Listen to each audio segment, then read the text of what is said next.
empowering women in Christ. Hallelujah.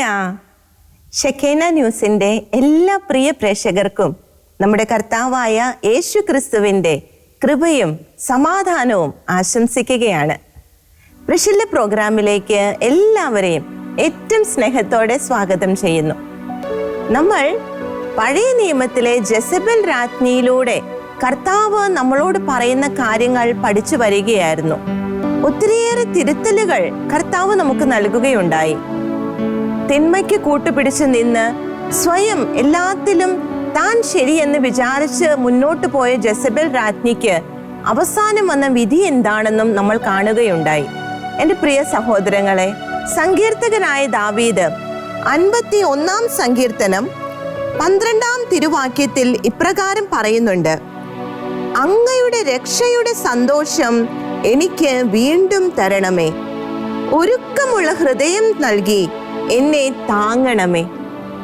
സങ്കീർത്തകനായ ദാവീദിന്റെ ഈ പ്രാർത്ഥന നമ്മൾ പഠിച്ചുകൊണ്ടിരിക്കുന്ന ആ ഒരു ബാക്ക്ഗ്രൗണ്ടിൽ നിന്ന് ചിന്തിക്കുമ്പോൾ വളരെ അർത്ഥവത്തായ ഒരു പ്രാർത്ഥനയാണ്. ഒരുക്കമുള്ള ഹൃദയം നൽകി കർത്താവേ എന്നെ താങ്ങണമേ എന്ന്. നമ്മൾ ഒത്തിരിയേറെ തെറ്റുകൾ ചെയ്തുകൊണ്ടിരിക്കുന്നവരാണ്. കർത്താവ് പലവിധ മാർഗങ്ങളിലൂടെ ആ തെറ്റുകളെ കുറിച്ച് നമ്മെ ബോധ്യപ്പെടുത്തുന്നുണ്ട്, നമുക്ക് മുന്നറിയിപ്പുകൾ നൽകുന്നുണ്ട്. ഇപ്പോൾ ജെസബൽ രാജ്ഞിയിലൂടെ തന്നെ നമ്മുടെ ഒത്തിരിയേറെ തെറ്റുകളെ കർത്താവ് ചൂണ്ടിക്കാണിക്കുന്നുണ്ട്. അതനുസരിച്ച് നമ്മെ തന്നെ മാറ്റുവാൻ, കർത്താവ് ആഗ്രഹിക്കുന്നിടത്തേക്ക് എത്തുവാൻ ആ ഒരു കൃപയ്ക്കായി നമുക്ക് പ്രാർത്ഥിക്കാം. ഒരുക്കമുള്ളവരായി നമുക്ക് മാറുവാനായി ആ ഒരു കൃപയ്ക്കായി നമുക്ക് പ്രാർത്ഥിക്കാം. ഒപ്പം തന്നെ ഇന്നത്തെ നമ്മുടെ ശുശ്രൂഷയെ പരിശുദ്ധാത്മാവിന്റെ കരങ്ങളിലേക്ക് നമുക്ക് ഏൽപ്പിച്ചു കൊടുക്കാം. പരിശുദ്ധാത്മാവ് നയിക്കുന്നത് പോലെ ഈ ശുശ്രൂഷ മുന്നോട്ട് പോകുവാൻ, കർത്താവിന്റെ ആഹ്വാനങ്ങളെ ഹൃദയം തുറന്ന് സ്വീകരിക്കുവാനുള്ള കൃപ നമുക്ക് ഓരോരുത്തർക്കും ലഭിക്കുവാൻ, അഭിഷേകത്തിനായി നമുക്ക് ഒരുമിച്ച് ഏക മനസ്സോടെ നാം ആയിരിക്കുന്നിടത്തിരുന്ന് പരിശുദ്ധാത്മാവിനോട് പ്രാർത്ഥിക്കാം. ഞങ്ങളോട് ഇടപെടണമേ പരിശുദ്ധാത്മാവേ എന്ന് നമുക്ക് പ്രാർത്ഥിക്കാം. ഒരുക്കമുള്ള ഹൃദയം നൽകി ഞങ്ങളെ അനുഗ്രഹിക്കണമേ എന്ന് പ്രാർത്ഥിക്കാം. Hallelujah, hallelujah. ഗീഹത്തിൽ വാഴുന്നതിനോ പാവനമാം നിൻ മാമലയിങ്കൽ പാർക്കുന്നതിനോ യോഗ്യതയുള്ളോർ എൻ കർത്താവേ ആരീഭൂവിൽ. ഹല്ലേലൂയ. ഗീഹത്തിൽ വാഴുന്നതിനോ പാവനമാം നിൻ മാമലയിങ്കൽ പാർക്കുന്നതിനോ യോഗ്യതയുള്ളോർ എൻ കർത്താവേ ആരീഭൂവിൽ. ഈശോയേ, ഞങ്ങളുടെ അയോഗ്യതയെ ഞങ്ങൾ ഏറ്റു പറയുകയാണ്. ഞങ്ങളുടെ പാപങ്ങൾ, ഞങ്ങളുടെ അശുദ്ധികൾ കർത്താവേ കഴുകി വിശുദ്ധീകരിക്കണമേ. കർത്താവേ, ഞങ്ങളുടെ അയോഗ്യതയെ മാറ്റണമേ എന്ന് പ്രാർത്ഥിക്കുന്നു. Hallelujah, hallelujah. ഞങ്ങൾ അങ്ങയുടെ സ്വന്തമാക്കണമേ.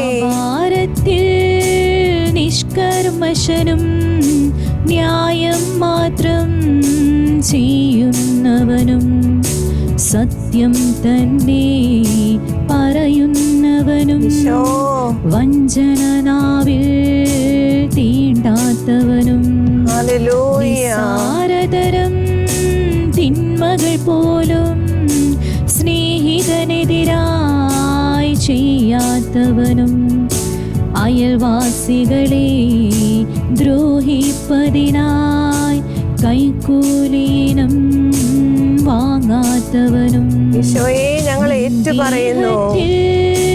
വാഴുന്നതിനോ പാവനമാം നിൻ മാമലയിങ്കൽ പാർക്കുന്നതിനോ യോഗ്യതയുള്ളോർ എൻ കർത്താവേ ആരീഭൂവിൽ. എൻ കർത്താവേ ആരീഭൂവിൽ. എൻ കർത്താവേ ആരീഭൂവിൽ. കർത്താവേ, ഞങ്ങളുടെ അയോഗ്യതകൾ ഞങ്ങൾ ഏറ്റു പറയുകയാണ്. കർത്താവേ, അങ്ങയുടെ ദൃഷ്ടിയിൽ സ്വീകാര്യരായിരിക്കുവാൻ തക്കവിധം ഞങ്ങളുടെ കാലുകളെ കർത്താവേ അങ്ങ് നയിക്കണമേ എന്ന് പ്രാർത്ഥിക്കുന്നു. Hallelujah, hallelujah, hallelujah. ഈശോയെ ഏറ്റെടുക്കണമേ. ഈശോയെ ഞങ്ങളെ നയിക്കണമേ കർത്താവേ. അങ്ങയോടൊപ്പമുള്ള ജീവിതത്തിലായി ഞങ്ങളെ ബലപ്പെടുത്തണമേ, ഞങ്ങളെ ശക്തിപ്പെടുത്തണമേ. Hallelujah, hallelujah. ഈശോയെ നന്ദി, ഈശോയെ ആരാധന, ഈശോയെ ആരാധന. ഹല്ലേലൂയ. ഞങ്ങളുടെ പ്രിയപ്പെട്ട അമ്മേ മാതാവേ, ഞങ്ങൾ പ്രാർത്ഥിക്കുകയാണ്. ഞങ്ങളിലുള്ള അയോഗ്യതകളെല്ലാം നീക്കി ഈശോയ്ക്ക് ഇഷ്ടമുള്ള ജീവിതങ്ങളായി ഞങ്ങൾ മാറുവാൻ ആ ഒരു കൃപ ഞങ്ങൾക്ക് ലഭിക്കുവാൻ അമ്മേ മാതാവേ ഞങ്ങൾക്ക് വേണ്ടി പ്രാർത്ഥിക്കണമേ. വിശുദ്ധ യോസേപ്പ് പിതാവേ, തിരുകുടുംബത്തിന്റെ പാലക, ഞങ്ങളുടെ കുടുംബങ്ങൾ കർത്താവിന് ചേർന്ന കുടുംബങ്ങളായി തീരുവാനായിട്ട് യോസേപ്പ് പിതാവേ ഞങ്ങൾക്ക് വേണ്ടി പ്രാർത്ഥിക്കണമേ. നമുക്ക് ചേർന്ന് പ്രാർത്ഥിക്കാം. നന്മ നിറഞ്ഞ മറിയമേ സ്വസ്തി, കർത്താവ് അങ്ങയോടുകൂടെ സ്ത്രീകളിൽ അങ്ങ് അനുഗ്രഹിക്കപ്പെട്ടവളാകുന്നു. അങ്ങയുടെ ഉദരത്തിൻ ഫലമായി ഈശോ അനുഗ്രഹിക്കപ്പെട്ടവനാകുന്നു. പരിശുദ്ധ മറിയമേ, തമ്പുരാന്റെ അമ്മേ, പാപികളായ ഞങ്ങൾക്ക് വേണ്ടി ഇപ്പോഴും ഞങ്ങളുടെ മരണസമയത്തും തമ്പുരാനോട് അപേക്ഷിക്കണമേ. ആമേൻ, ആമേൻ. യേശുക്രിസ്തുവിൽ എൻ്റെ പ്രിയ സഹോദരങ്ങളെ, നമ്മൾ ജെസബേൽ രാജ്ഞിയിലൂടെ കർത്താവ് എന്താണ് ഇനിയും നമ്മളോട് പറയുന്നത് എന്ന് ചിന്തിക്കുവാനായി ഒരുമിച്ച് വന്നിരിക്കുകയാണ്. നമ്മൾ കണ്ടതാണ് വെളിപാടിന്റെ പുസ്തകത്തിലൂടെ ജെസബേൽ എന്ന ആ ഒരു സ്ത്രീയിൽ നിന്നും കർത്താവിനെ വേദനിപ്പിച്ചത് എന്തൊക്കെയെന്ന് കർത്താവ് എണ്ണി എണ്ണി പറയുന്നത്. നമുക്കൊരിക്കൽ കൂടി ആ ഒരു തിരുവചന ഭാഗത്തേക്ക് കടന്നു ചെല്ലാം. വെളിപാടിന്റെ പുസ്തകം 2-ാം അധ്യായം, അതിൽ 20-ാം തിരുവാക്യം നമുക്കൊന്ന് ശ്രദ്ധിക്കാം. പ്രവാചിക എന്ന്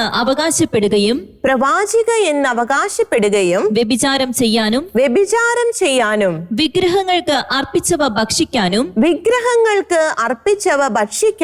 എന്റെ ദാസരെ പഠിപ്പിക്കുകയും വശീകരിക്കുകയും ചെയ്യുന്ന ജെസബേൽ എന്ന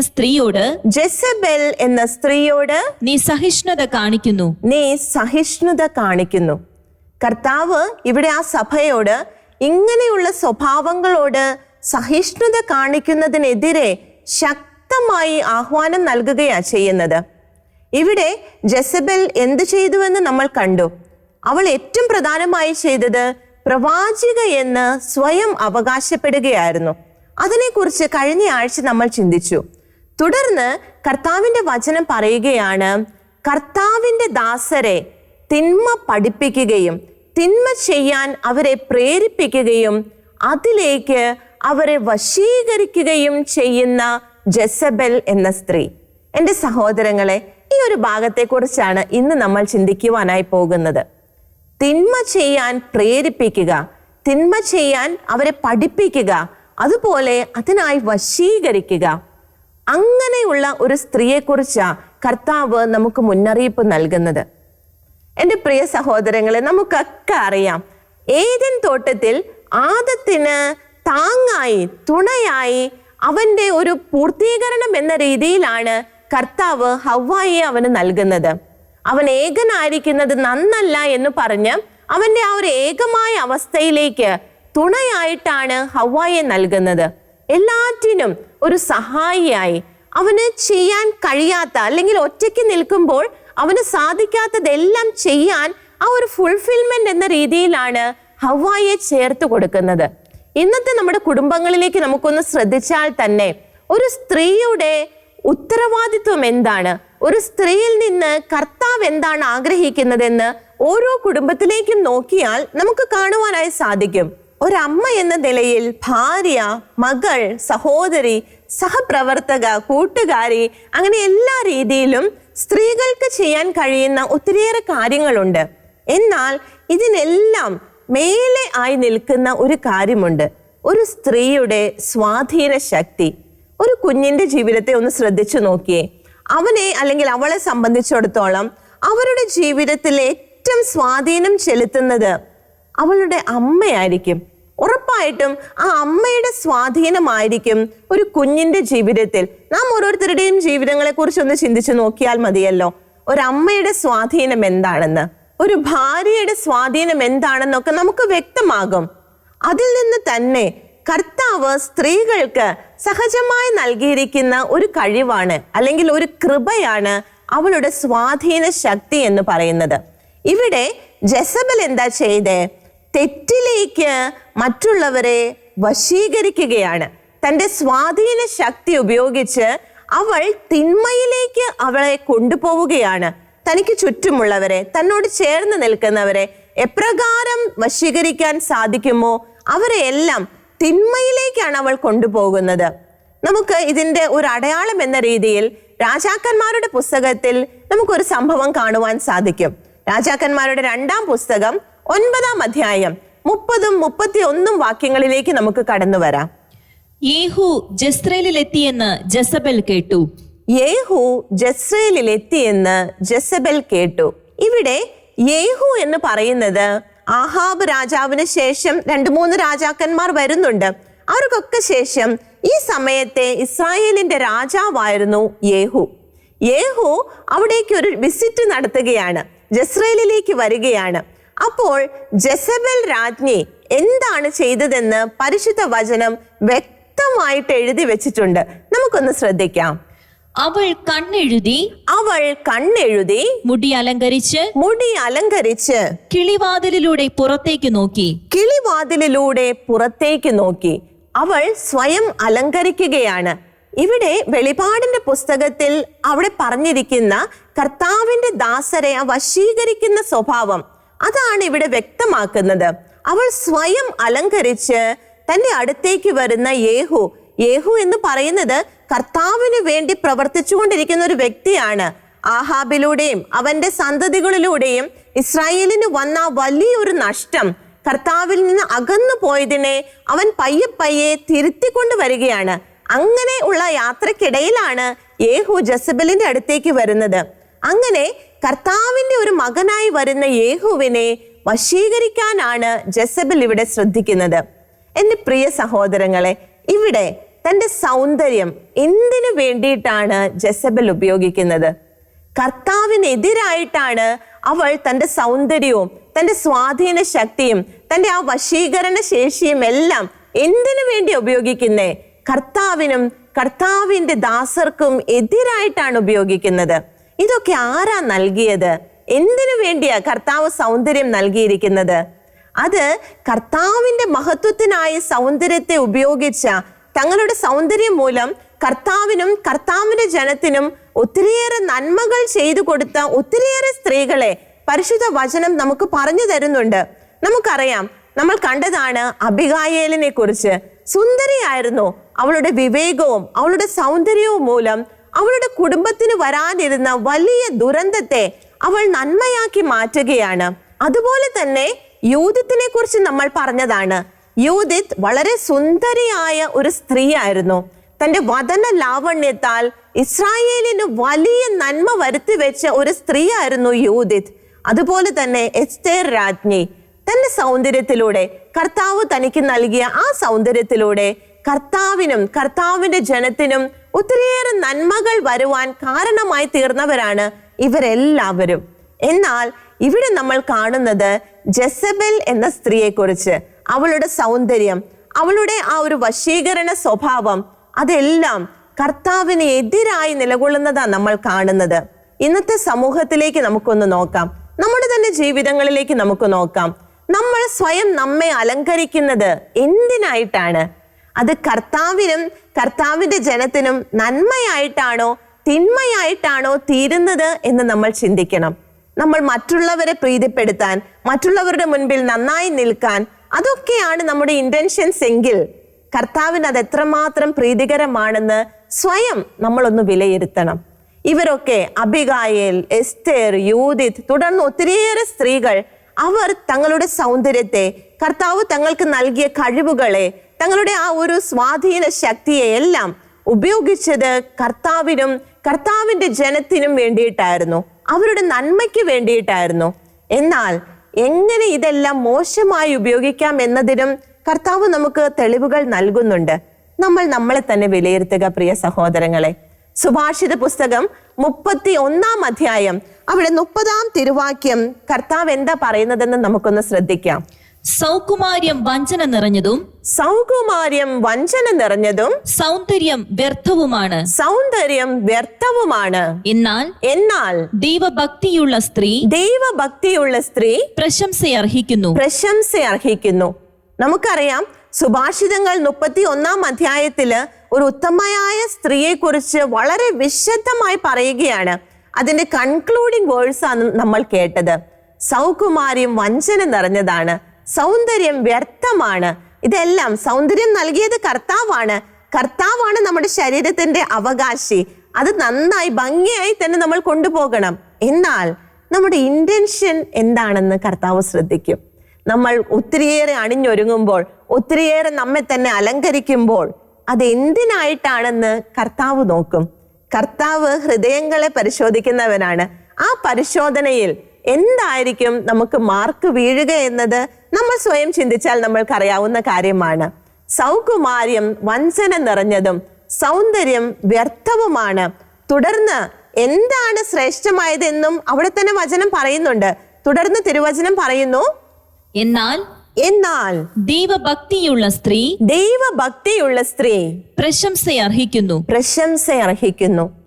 കർത്താവ് നോക്കുന്നത് നമ്മുടെ കർത്താവുമായിട്ടുള്ള ബന്ധത്തിലേക്കാ. ദൈവഭക്തിയായ സ്ത്രീയാണ് കർത്താവ് പ്രശംസിക്കുന്നത്. പുതിയ നിയമത്തിലേക്ക് വരുമ്പോൾ പത്രോസ് ശ്ലീഹായും ഇതുപോലെ തന്നെ നമ്മളോട് കാര്യങ്ങൾ തുറന്നു പറയുന്നുണ്ട്.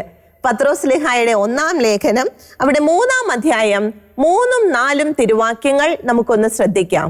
ബാഹ്യമോടികളായ പിന്നിയ മുടിയോ സ്വർണാഭരണമോ വിശേഷ വസ്ത്രങ്ങളോ അല്ല നിങ്ങളുടെ അലങ്കാരം.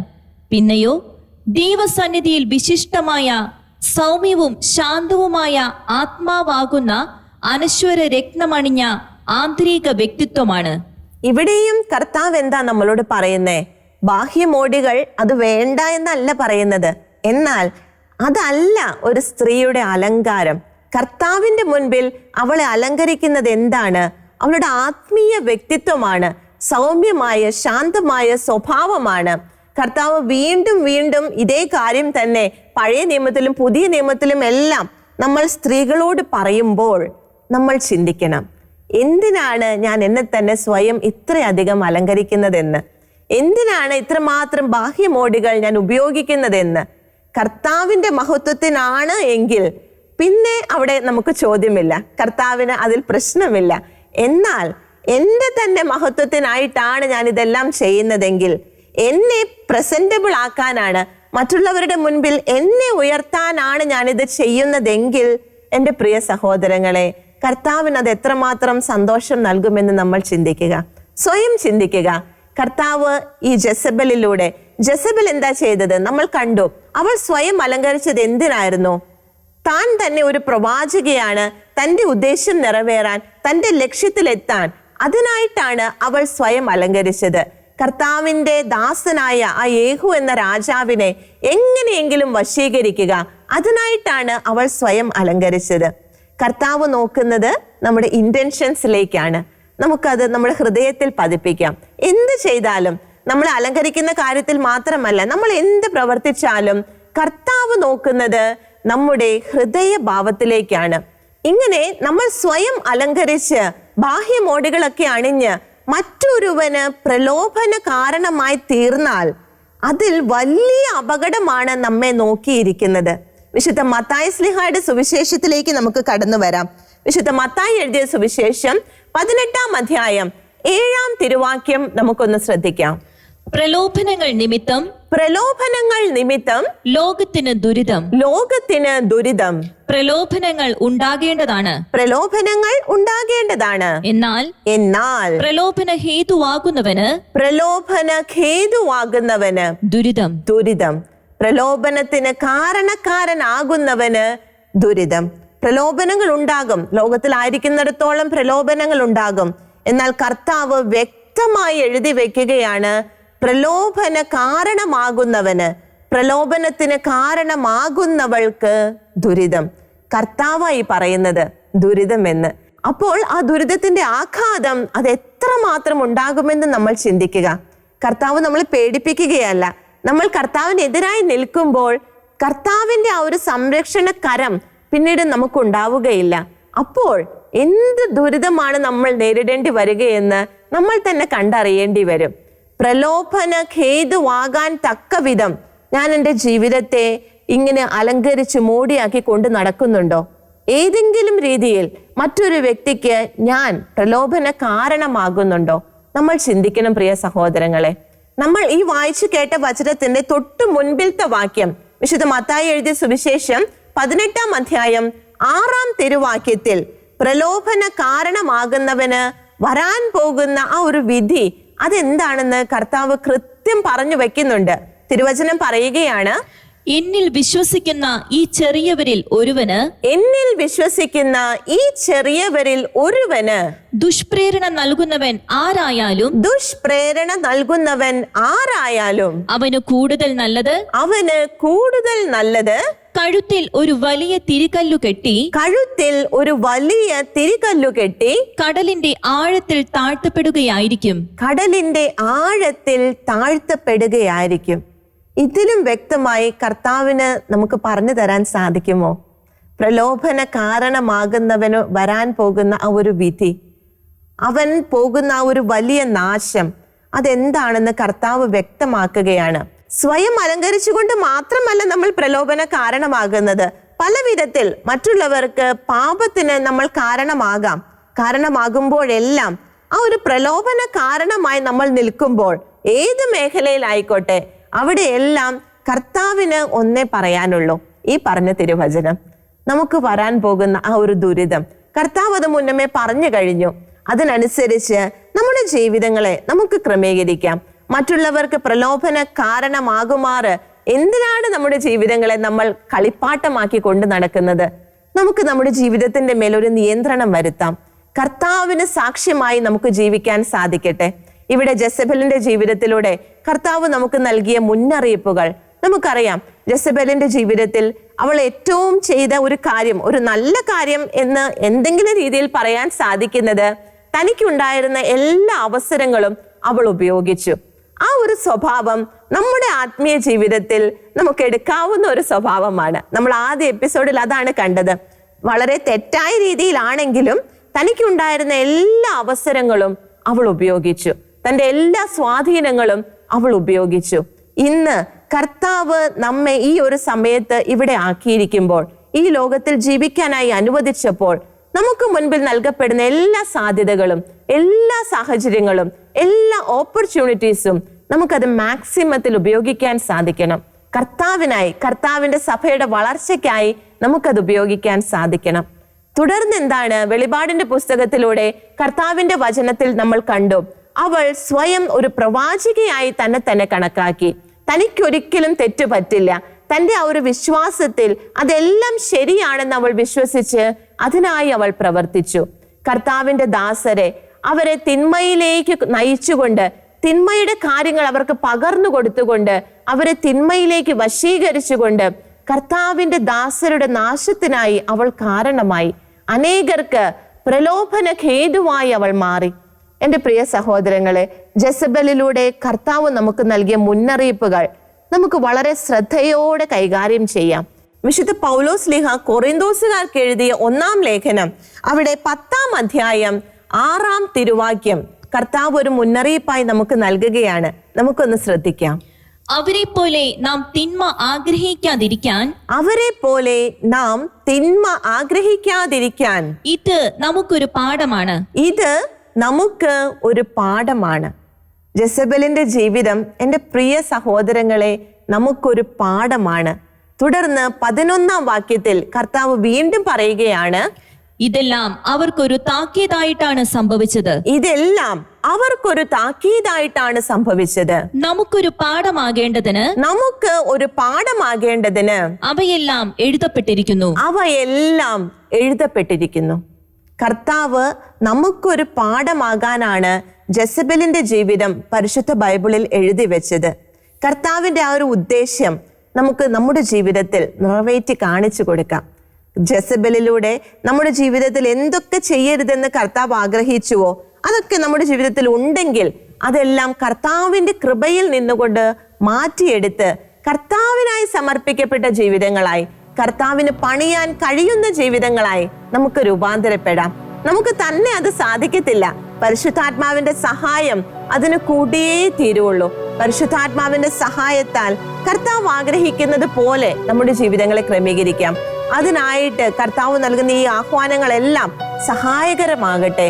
നമുക്ക് അതെല്ലാം ഒരു പാഠമാകട്ടെ. നന്ദിയുള്ള ഹൃദയത്തോടെ നമുക്കായിരിക്കാം.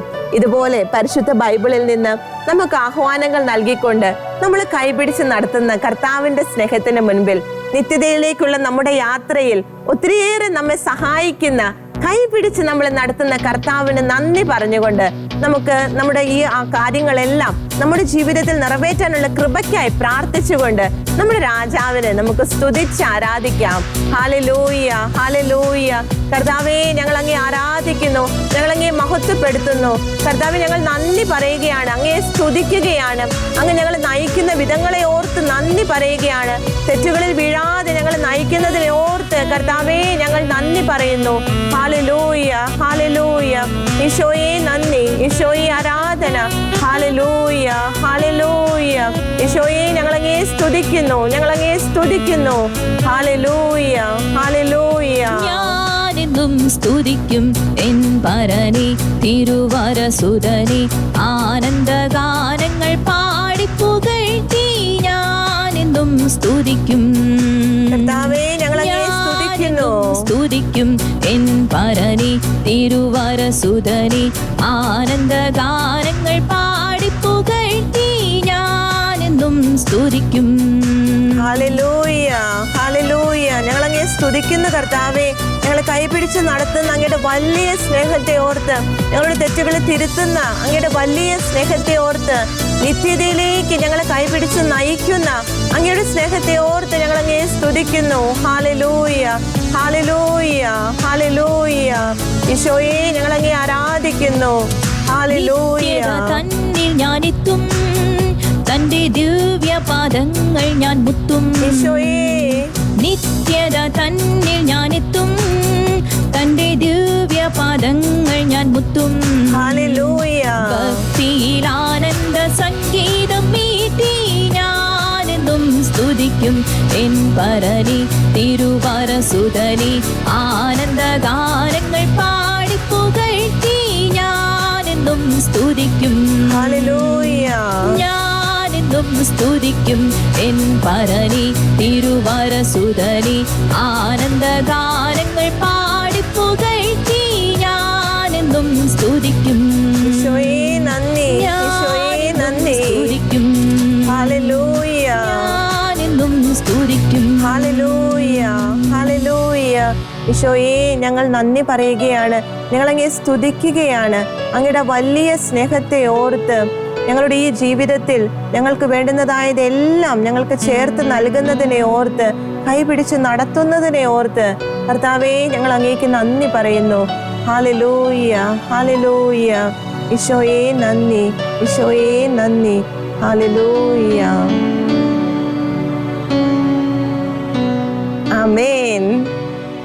എൻ്റെ പ്രിയ സഹോദരങ്ങളെ, ജസബലിന്റെ ജീവിതത്തിലൂടെ നമ്മൾ യാത്ര ചെയ്യുകയായിരുന്നു.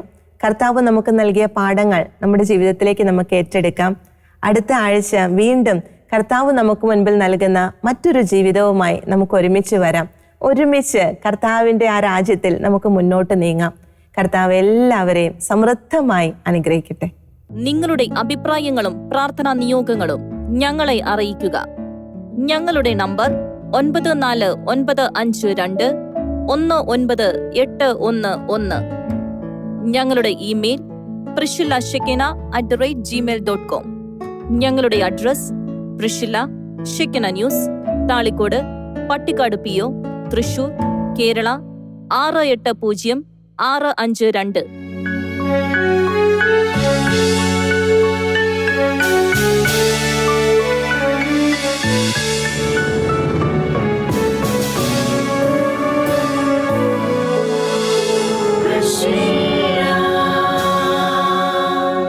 Empowering women in Christ.